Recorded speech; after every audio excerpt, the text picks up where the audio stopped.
The Art of Being Ruled. Wyndham Lewis. Original publication 1926. 1989 edition. Narrated by Skeptical Waves. Part 10. Socialist Theory.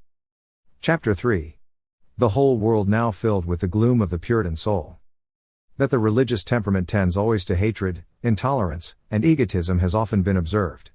The man consumed with the fire of righteousness must be a humbug, and is a violent and dangerous one usually.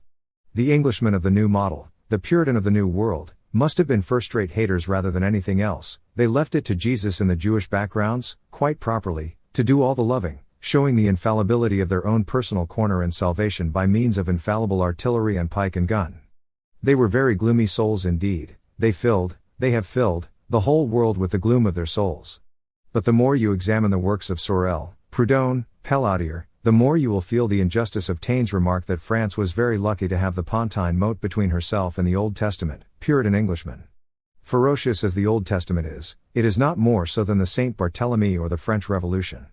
Bakunin in his pre-revolutionary days expresses disgust with the French on the score of their insane turbulence and taste for carnage. The history of Russia would provide the material for a complete tu-quoque, and that is the situation of every country. While all the dogmatic religions, says Fouilly, commit the two capital sins, par excellence, of pride and hatred, the philosopher knows that he knows nothing, or very little. He enjoys being contradicted, for contradiction reveals to him an aspect of the truth different to his own idea of it. His adversaries seem, at bottom, his best friends. He has no desire to massacre and to burn. Humanitaires et libertaires. However utopian this picture of Fouilly's philosopher may be, I would rather meet a philosopher with whom I disagreed, in a lonely spot on a dark night, than a very religious man to whose dogma I could not subscribe.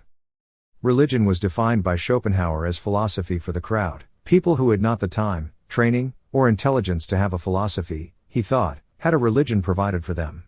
Socialism, in so far as it is not a pervasive, fanatical dogma, could be described as a little honor, a little unselfishness, a hint of the humane and just, a pinch of compassion, provided for people who would otherwise be without these things, both proletarians and capitalists.